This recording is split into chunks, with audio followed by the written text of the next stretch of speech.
Hi everyone, I'm Jen. And I'm Ray. And we are Moondance, RVing Gone to the dogs. We're going to share a little story with you today. But before we get started, if you would, subscribe to the channel, hit the red button below, hit the like, comment, ring the bell, all those things help our channel. And that's it. We need all the help we can get.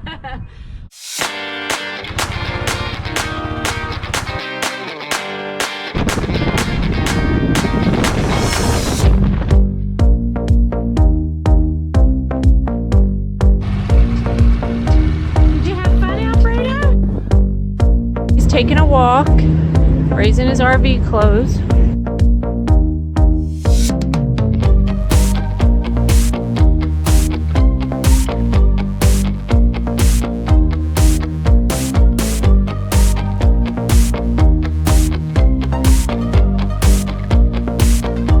Oh my God.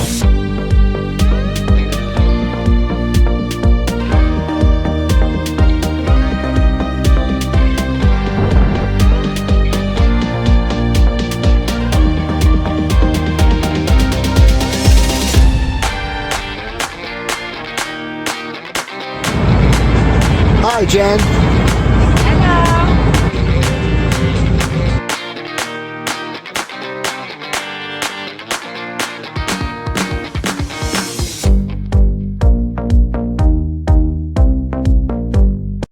So today we're going to share a story about a trip, a trip we took last year, but we're going to start with our first trip out RVing when we first got the Coachman Leprechaun. We took it out to Gettysburg, which is what, about a 3-hour drive, and it's just over a year since we did that. Yep. And it was our very first trip out, and we are on the road, and we were probably about 2 hours in at that point. We were just in York, in the town of York, yeah. PA. And all of a sudden, a truck comes riding next to us, beeping and waving and pointing at us, and I rolled down the window, and he says, "Our awning's coming undone." And of course, I looked at Ray, and luckily we were on a highway that had shopping centers right off to the side, so we just pulled into the shopping center. Sure enough, the awning had come unlatched, and it was starting to open up. Yeah, like maybe just about a foot, not even, or right around there. No major ordeal. No major ordeal. Ray got up, rolled it back in, and then bungee corded it up, and we thought we were good. And funnily enough, too, that same trip, as we're posting pictures of our setup like this on Facebook, my cousin, hi Lily Jean, hello, who they hi Warren, right, they used to RV full-time many years back, and they did it for many years, and she was giving me advice when we first got the RV, and she did text me after she saw the pictures. She said, "Oh, just a heads up, you have to be careful with your awning. It can come undone when you're driving or get blown off when you're parked and there's high winds." And I said, "Yeah, we figured that one out already." And at that point, we thought, with the bungee cords and tying it in, we thought we had it under control and all was well. Yeah, but that was not the case. So last fall, we took a big trip. We did New Mexico, Santa Fe, Lake Powell, the Grand Canyon, and then on the way home we went up Arizona. Yeah, we went through Colorado on the way home and stopped at a couple different little towns, Garden of the Gods. And as we were leaving Colorado, getting onto 70, we were on I-70 leaving Colorado, just crossing into Kansas. We had a wind coming from the right. I was steering into the wind, the wheel, as if I was making a right turn, just to stay straight.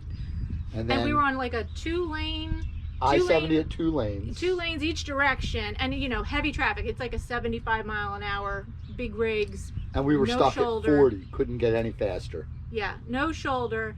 And I'm laying in the back. Ray's driving, I'm laying in the back on like the sofa. And all of a sudden we hear thwap, thwap, and it's banging and pounding on the roof, and I can see through the fan cover getting dark. It's like getting dark and flapping, and I'm like, oh no. So we pull over, and I'm sitting in the car like waiting to hear what's happening. Ray got out. I could not secure it. The entire awning was open. flapping and the whole open. thing opened up. And Ray comes, opens the door and says, I'm going to need you to help me. And I'll stop right there and let you know, I do not like heights. I do not do heights. I do not do ladders. None of it. I want no part of it. So he tells me I got to get up on this roof. And we're on I-70 just entering Kansas. There was no shoulder, so we were 2 wheels on the grass and 2 wheels in the left lane. Yeah, and every 18-wheeler that's gone by us is, making the truck move even more than just the wind and the gust of sail that we had now from this awning that's ripping off.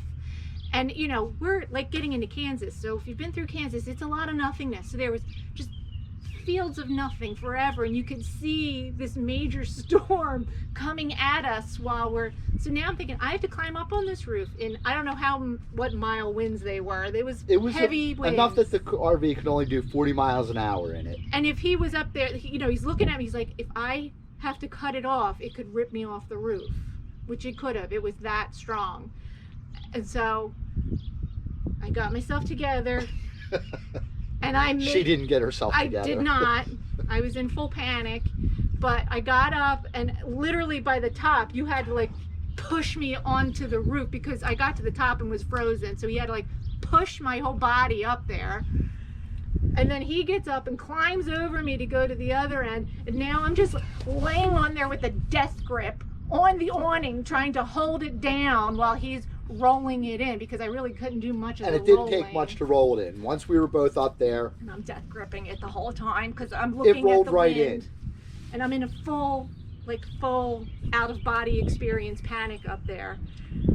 And he gets it and he duct tapes it and it's, he bungeed it. Every bungee cord we had, a full roll of duct tape. Yeah, it was ridiculous. It was ridiculous.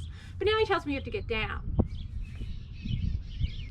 And down is a lot harder for me than up for some reason. We're blocking the road. The little 4-way flashers are trying to illuminate us, but yeah, there was plenty of traffic going by and we were blocking a lane. And I'm up there now in I'm now hyperventilating and completely in the state of like full trauma panic where I can't function, I can't move. 15 minutes this is now. Yeah, he's telling me I We're have done. to get down. He's yelling and screaming. I was not yelling. There was yelling and screaming. And we don't fight a lot. We're not a fighting couple or any of that. And she may have heard it as yelling. There was no yelling. I just said we can't go anywhere until you get down. Yes. It was, we'll stay up here all night. Is that the dogs are down there? They're not safe. They're in the RV and there was a lot of that. Yeah, it was a lot. And then finally, after 20 minutes, hopefully the statute of limitations is up on this. I physically had to pick her up and set her over on the ladder. I made the decision I could do it, but my problem was that I couldn't get. When you have that fear of heights, you can't get to the edge. That was the problem. Even holding the awning that's why I said I had to like lay down and hold it out like this because I couldn't sit on the edge and hold it. I was like, no. And we were in severe wind. Can't do edge. If you had gotten up on your hands and knees, the wind was enough to blow you side to side. Yes. So now I'm on there and, trying to back down where you can't, the way the ladders are, you can't feel it or see it really. So I'm trying to get footing and raise. So he's holding my body and throwing it over to catch a rail. And all I can think is these tractor trailers are going by. I'm thinking every truck driver's going, is that guy trying to throw his wife off the top of the RV? I don't think it looked like that though. He did. I think he did. But I did finally get down. And literally the second my feet hit the ground, I ran into the RV. I laid on the bed and put the covers over my head and was pretty much comatose for 6 hours? Probably. Because I was just waiting to hear it come undone. Where he's driving and I'm just waiting to hear it come undone again. But that's a big shout out to duct tape. They did not promote this video, but the duct tape, it held it in place. It did hold it together. And we made it all the way home, and it was horrifying. And we got home, and of course, once we got home, we could really look at it. The awning was shredded and destroyed. So, I told him, cut it off, and I don't ever want to see another awning again. Like, And it is cut off still in my shop. Oh yeah, it was ripped off because I wouldn't go back out in that RV until that thing was off. Now, then we go to buy this RV, and the salesman's showing us the awning, and I'm looking at him like, that's not a sales point for me. I could do without an awning.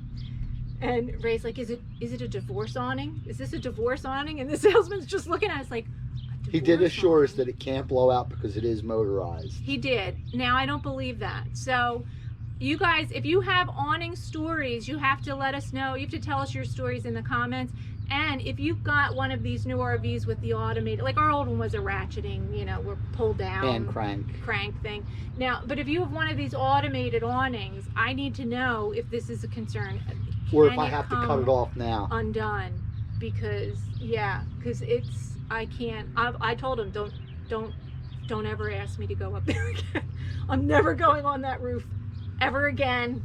Period, end of story. I will get naked and flag down a truck driver to help him before I get up on there again. For sure.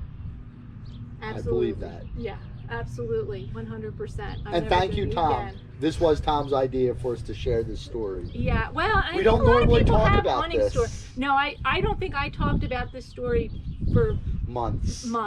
I didn't tell anyone that. I couldn't even go return mentally to it ever. It was horrifying for me. It was really horrifying. And I know it's irrational, but it was horrifying.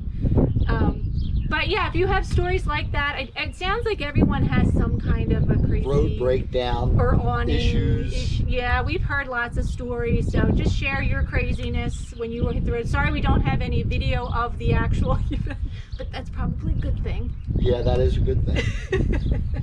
Because it was full meltdown.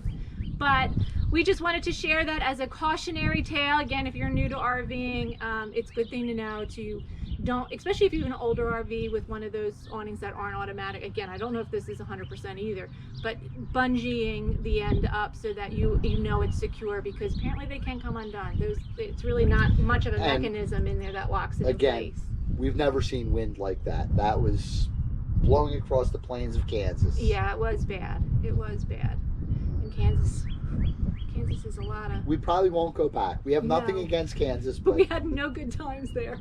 There was a lot of nothing. It took us, remember, we didn't get to the other end of Kansas before we actually had food, because we couldn't find a place to rest stop. Area. There's nothing for miles. Nothing. But thank you for watching. Yes. Again, please subscribe, like, comment. Anything that you can add to the story is always good and entertaining and helpful for us, and we hope that this was a good video for you and that you got something out of it, if nothing more than taking some precautions with your awning. And hopefully we'll be on the road and we can do some traveling, and it's getting there. We're getting there. That's it. Things seem to be getting a little better. Yep. Stay safe, everyone. Yep. Stay safe, stay healthy. Stay healthy and we'll well. see you again soon. And thanks for watching. Thanks for watching. Bye-bye.